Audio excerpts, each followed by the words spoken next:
So tonight I wanted to talk about a mind shift that's possible for us and do a little practice with it. I've been recently reading David Loy's book, A New Buddhist Path, and in it he talks about kind of the history of religion as a reflection of man's mind and human mind. And he was pointing out that, in the old days, back in the times of the Egyptians, which is known as the pre-axial age, back then religion was, and human belief was around this idea that you could only touch the gods or God through the king. And so you had to give all your gifts to the king, you had to make the king happy, the king was divine, the pharaohs were divine, those kinds of ideas. And then with the axial age, what happened was humans were able to connect with God themselves. They were able to have prayer and connect to God and meditate. And this is where you saw the axial religions come up. So Buddhism came up, Judaism, Christianity, Muslims, all of those, Hindu, all of these religions were started then. And what was beautiful about it was that we could have our own direct connection with the divine. And what that allowed for, by getting rid of the king, was that it allowed for ideas like democracy to be born. It allowed for ideas like science, like we had permission to do science because we had our own power connected to God. But one of the things that happened is that he points out that in all these religions, they all had an idea of transcendence. So all of these religions came up with something like heaven or nirvana, some place you were supposed to be able to go if you were good. And it really was a way to deal with our fears of death. We go into the death lists, I'm not going to die, these kinds of things.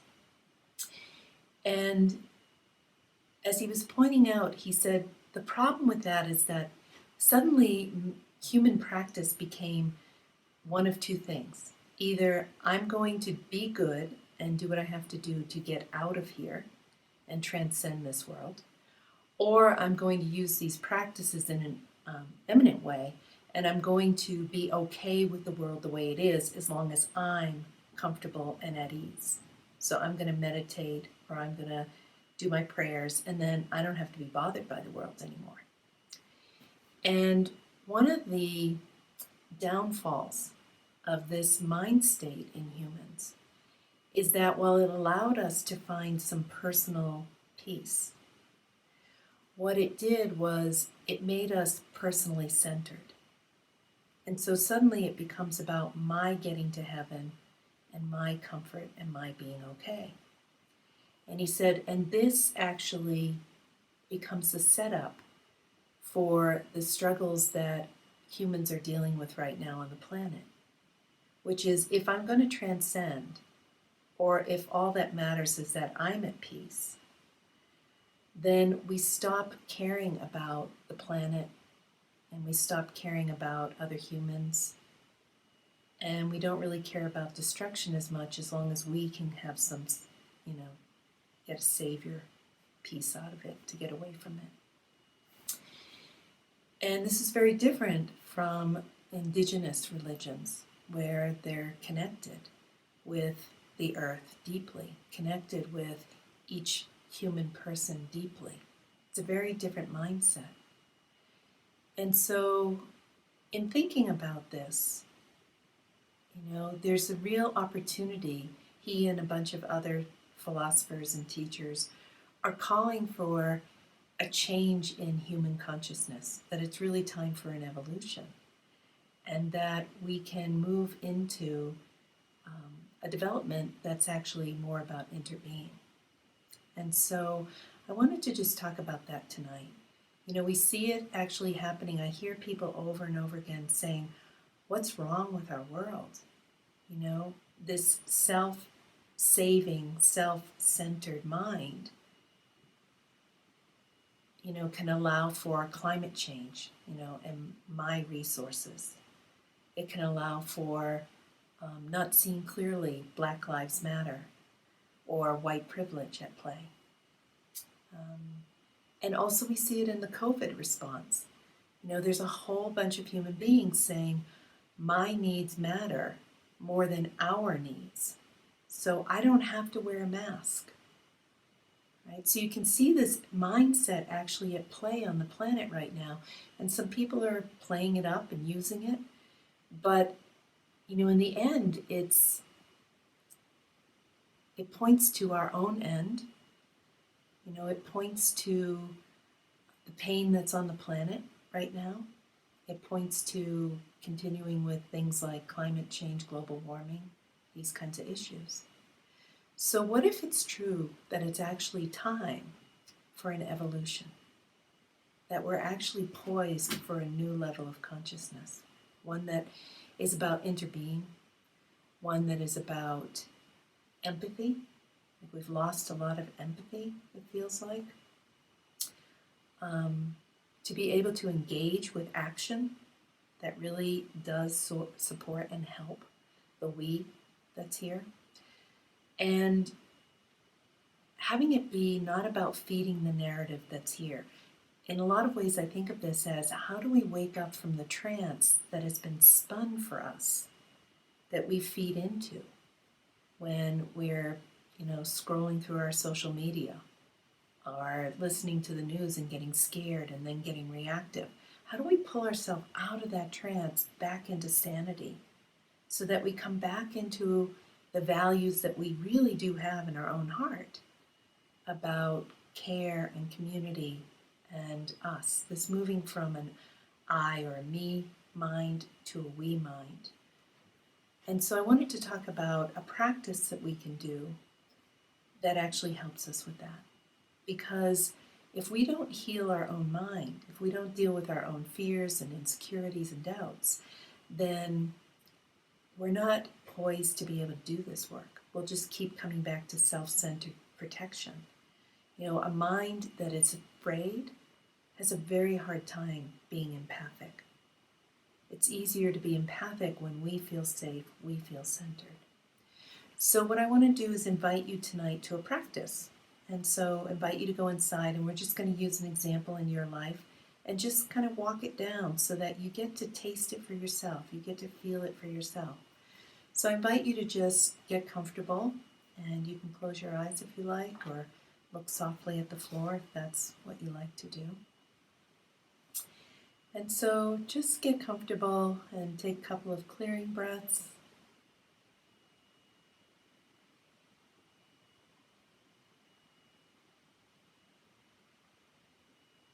Just kind of letting go of my words and just coming back to your own body, your own experience.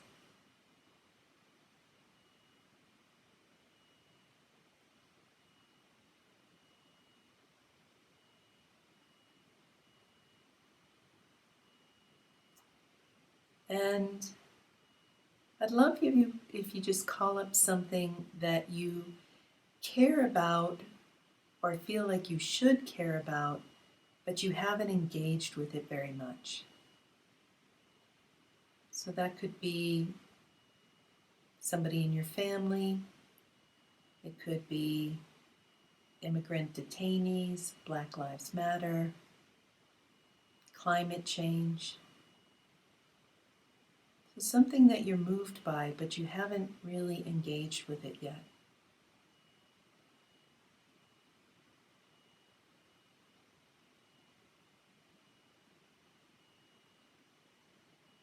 And as you're sitting with this scenario in front of you, I want you to take a moment to notice your fear.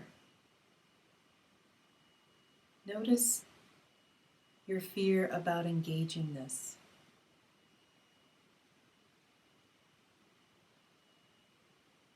Might have something like, what if this happens? What if I get in trouble? What if I'm not strong enough? Whatever it might be.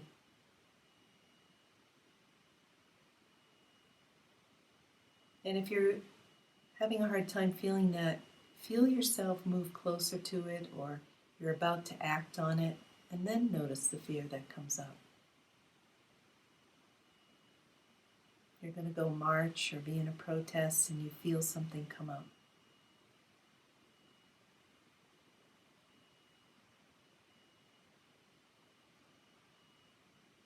And just note that this is the self-preservation I'm talking about. This movement to take care of self over other. This movement where fear is bigger than my care in that moment.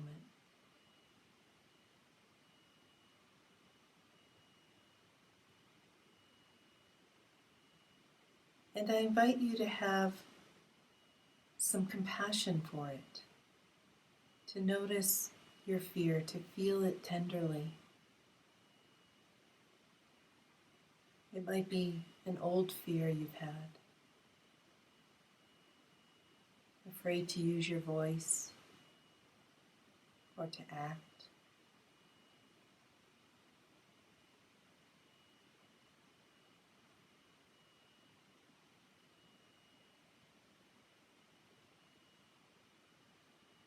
And just seeing this as fear.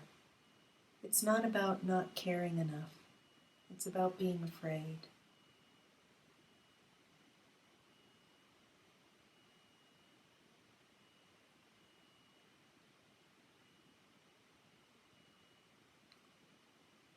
And begin to let that fear rise off your body, or you can breathe it out on the out-breath,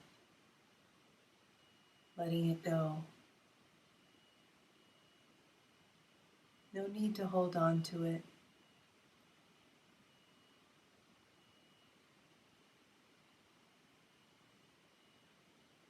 Just having a tenderness for it, but allowing it to go.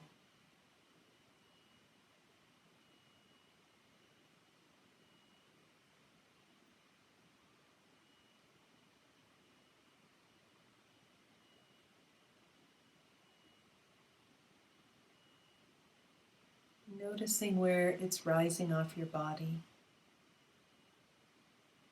Might be the top of your head, or your hands or feet.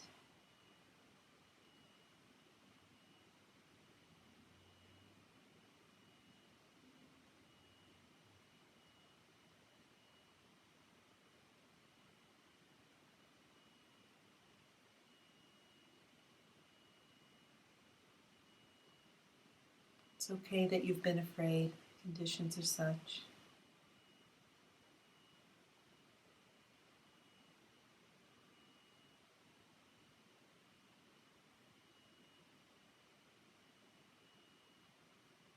And as the energy's leaving, allowing yourself to feel the emptying.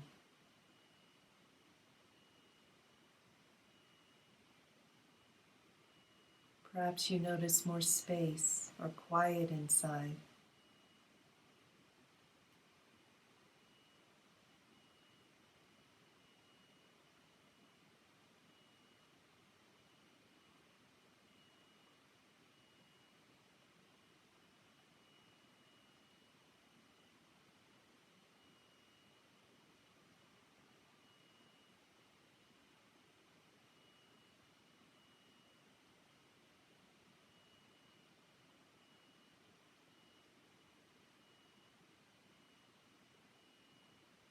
If there's pain associated with it, just letting that pain out of your body. No need to hold on to it.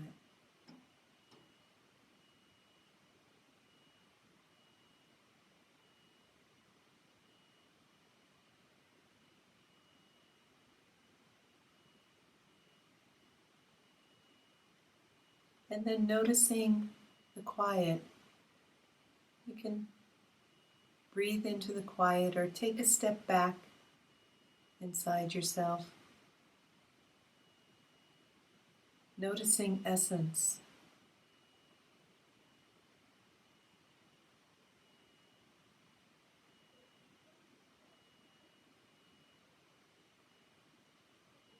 And allow yourself to breathe into this quiet space, allowing it to get as big as it wants.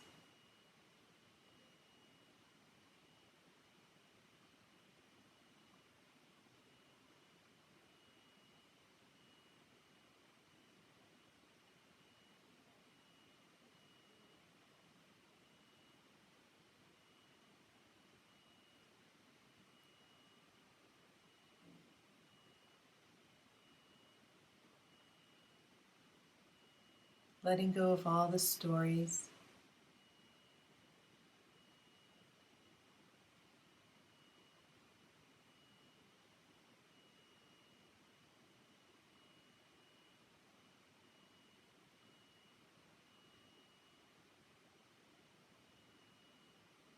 And allow this quiet mind essence to go ahead and notice that person or scenario now.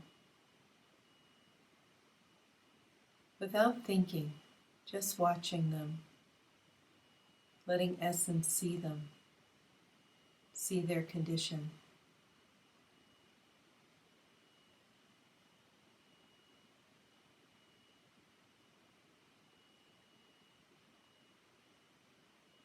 Peaceful presence is just watching.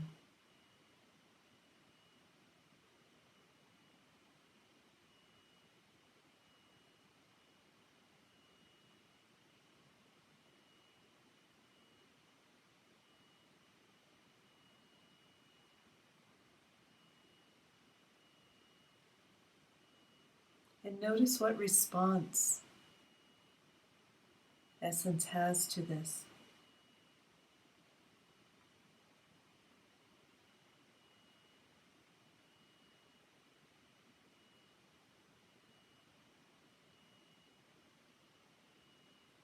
You may notice compassion or love,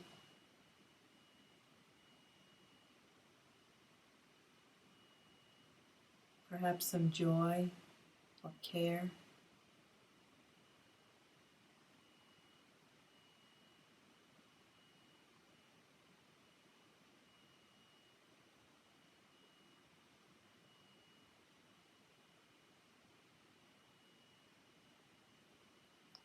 Looking at this with beginner's mind.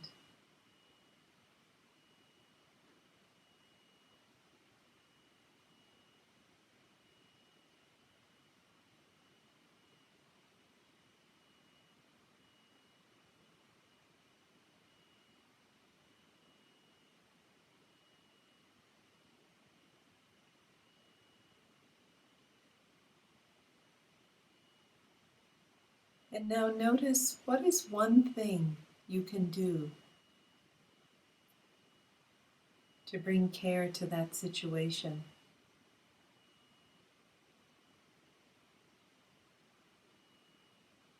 Or where could you research to find out what you could do to bring care to this situation?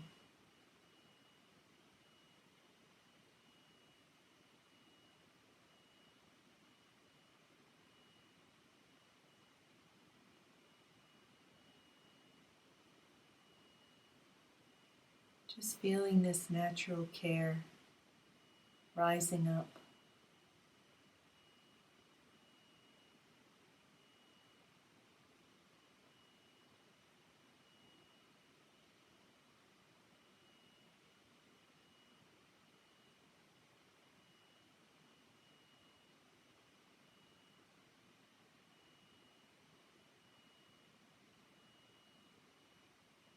And let yourself make a commitment to do one thing, just one thing.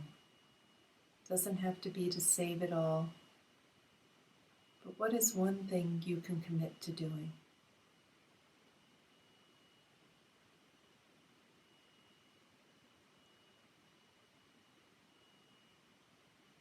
And if you notice any fear, again, you would do the same thing where you hold it with compassion and breathe it out. But just making this one commitment to do this one thing.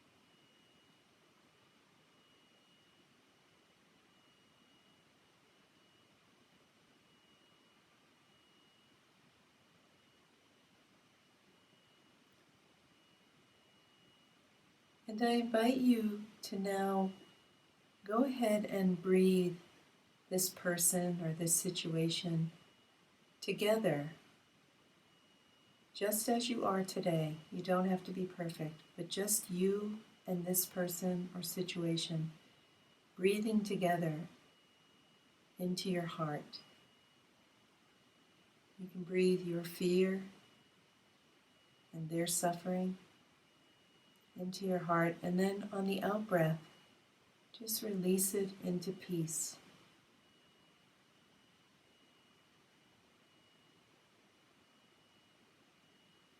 And again, breathing both of you into your heart.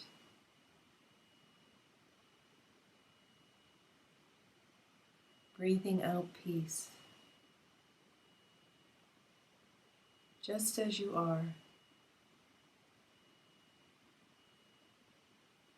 Just as you are today.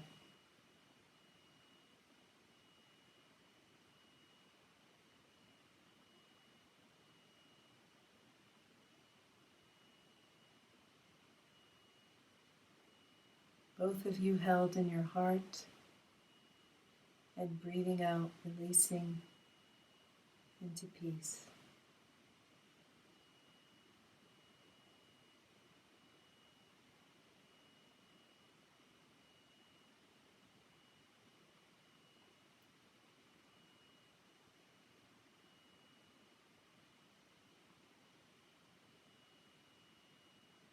Making space for both together.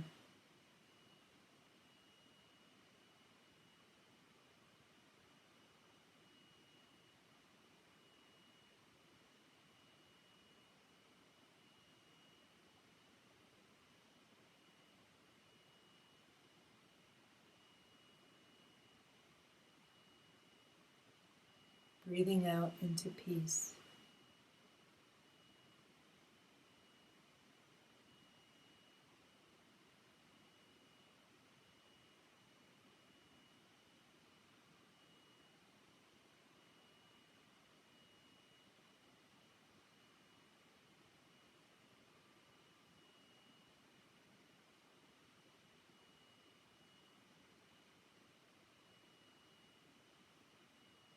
If you notice a love or quieting or a joy, just letting that get as big as it wants.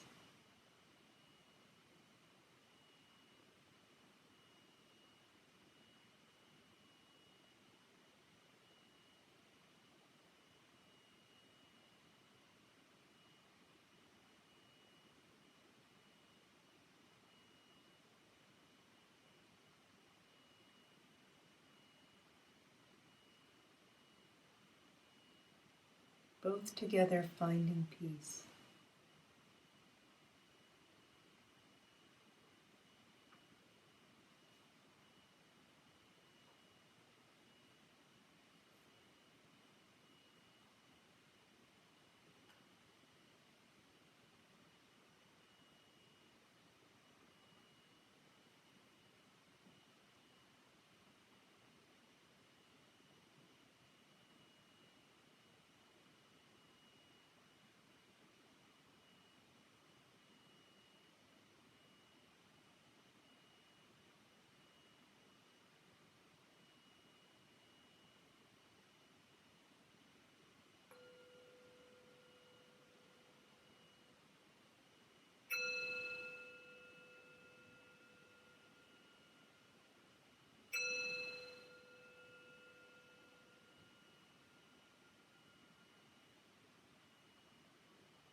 So I just wanted to take a moment and just hear from a couple of people what was that like?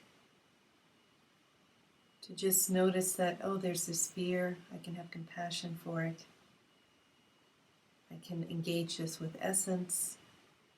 I can breathe both of us together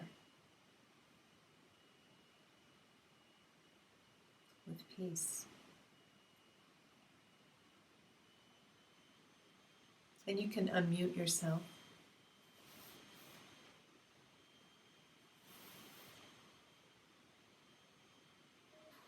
I was fascinated to see what fears I had.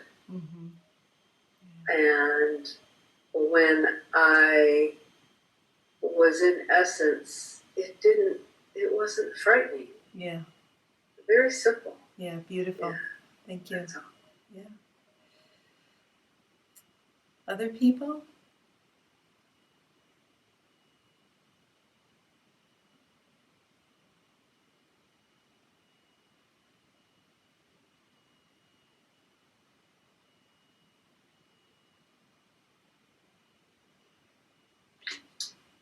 I've been doing some work recently with clients from the Black Lives Matter movement, and so I've been having a lot of guilt around that, and it was nice to have some moments of feeling okay with that and peace in the midst of this work that I've been doing. Yeah, beautiful.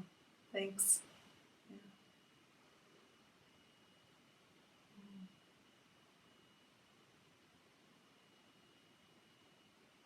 What was it like to do the Tonglen practice? The breathing both of us in, even in my imperfect way, but I'm breathing us out together. I breathe us both in, I breathe us out together. What was that like for people?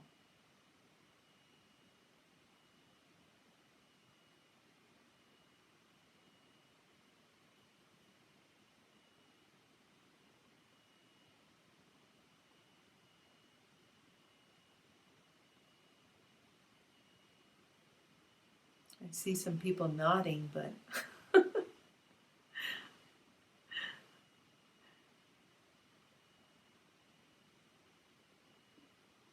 I found it to be a really interesting exercise. I'm glad I came to do this because although I have a lot of knowledge around my fears, I do want to be freed from them. So this exercise helped me do that in my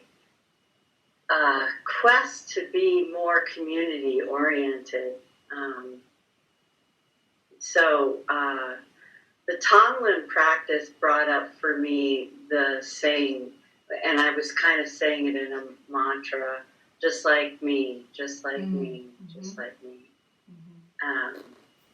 So I am moving to a new location, and I get to have a much more community-minded, neighborly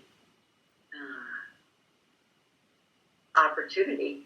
beautiful. So I'm looking forward to that. Thanks. Yeah. And Toots, did you want to say something? Yeah, I did. I was really amazed at the body sensations when I was allowing the fear to go. All the way up my neck, this heat just came.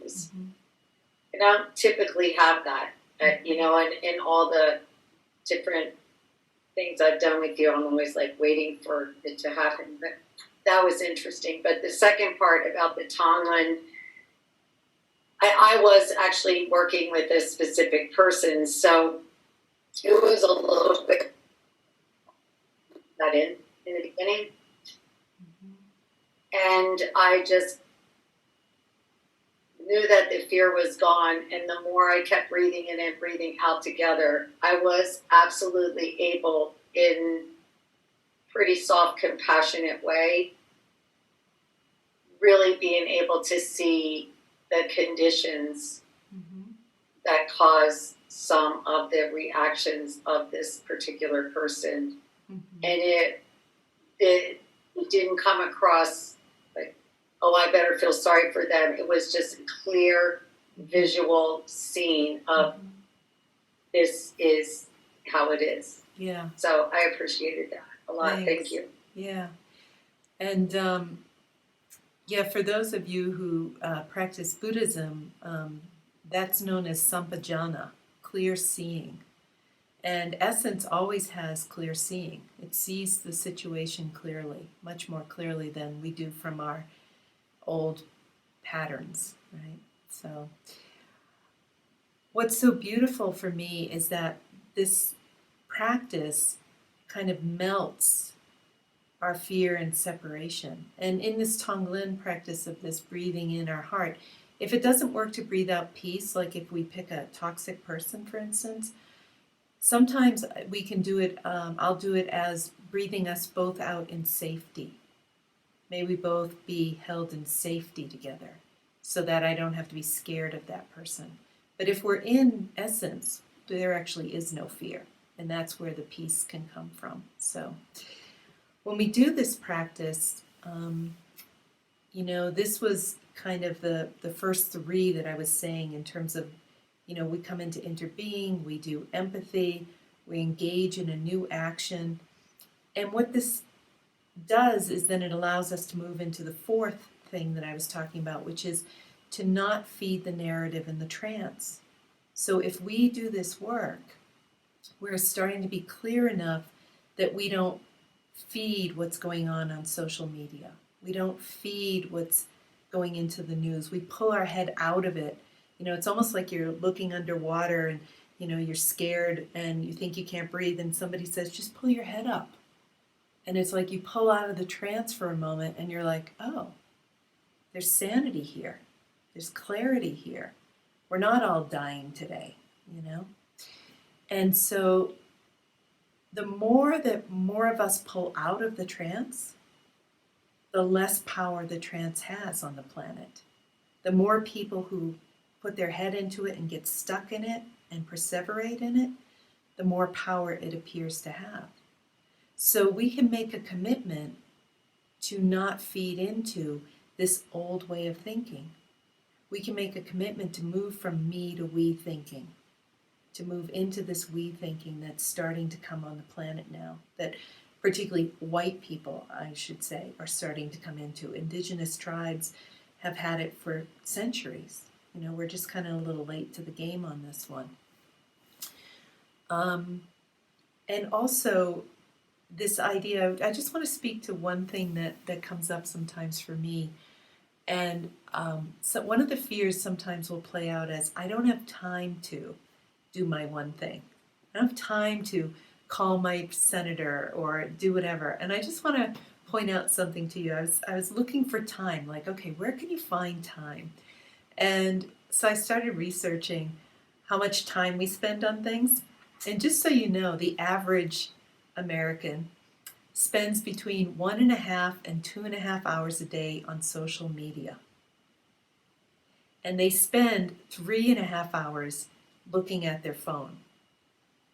So I figure, if you're somebody who checks in with the news, checks in with your phone, checks in with social media, there's a few minutes in there that you actually could reclaim. And you could, how long does it take to, I don't know, make it up, call your senator, let's say, something like that, or make a donation to a cause that you deeply care about. Probably that time is being eaten up somewhere else, like social media or the news or, checking the news 5 times a day, that sort of thing. It's like, we could check it once, So I just bring up that idea that that's part of the trance, is I don't have time. And that's part of this me versus we. I don't have time in my busy day to disrupt my comfort to go be part of the we. And when we come into this we thinking, we have all the time in the world. Because, as you were saying, just like me. This person's just me. And I do have time for this. And I'm only inviting you to step into the things that you love and care about naturally. It's not our job to save everything. And we're not probably going to feel compelled to move with everything. But when our heart is fluttering, when something is mine, when my heart is pierced by something, that's a really great time to step into this practice and come into this we mind.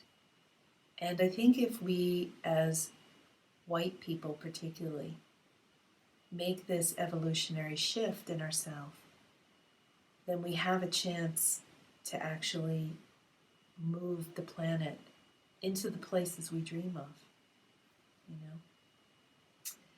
So, yeah, I hope that this is helpful to you. I find in myself, when I start practicing this and I keep releasing my fears and practice this Tonglen and knit myself back into the narrative of the we, that I actually feel less anxious being part of the we, being part of the mystery, being part of it all. I think when we're kind of separated in our own little me, there's a lot more anxiety going on for little me, if that makes sense. I just want to read this quote. This is for Zen practice, but I think that it applies to any of this kind of awakening. It says, Zen practice is at the bottom, the act of giving oneself, of entering wholly, completely into one's actions. So talking about no mind here. I'm wholly engaged with the action in no mind in essence. As this giving becomes more and more complete, one's practice and one's life both attain an ever deeper degree of integrity and reality. And so we come back into a holism, an interbeing that actually rests and relaxes because we're not out on a raft by ourselves as little me. We're part of something much bigger, much grander, much more beautiful.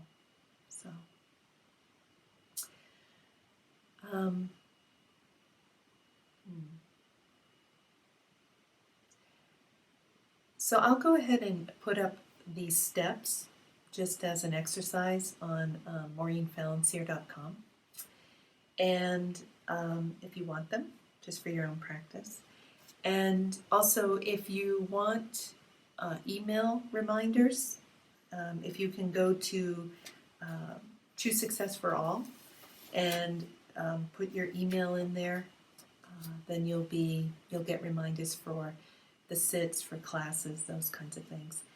And I went ahead and made an action myself, and so I am going to teach the release class that I've been promising since April. I'm going to do it on Thursday evenings. Yay! I'm going to do it on Thursday evenings, September 17th to October 15th. So it'll be a 5-week class. And it'll be different. I mean, I do a little bit of this like bubbling off kind of thing, but this will be actually where we do the work of practicing with our own formations. So working with the fear directly, working with our little 5-year-old, working with me in high school that swore I was never going to do that again. So it'll be a deep dive into how to train yourself to release your own formations so that you actually become lighter and essence becomes the seat. It becomes your natural mind. It's always been your natural mind. There's just all these Post-its stuck on us saying, I can't, I'm scared, what if, those kinds of things. So we come back to our natural self. So, and if you'd like emails about that, just go to True Success for All. That's easier because otherwise I have to keep merging my Maureen Fallon-cyr emails with my True Success emails so that you guys don't get 6 emails. So trying not to be obnoxious. And you can always unsubscribe if you're tired of getting emails. So let's just take a moment for a mindful moment. And this is just where we share our practice and the good of our practice with all beings. So may our practice this evening and the insights we've gained this evening, may they ripple out beyond us. May we come to practice coming back to the we mind to pull ourselves out of the trance and the narrative of fear. And may all beings benefit from this. And may all beings come to know this peace, so that we may bring our world and all beings back into balance.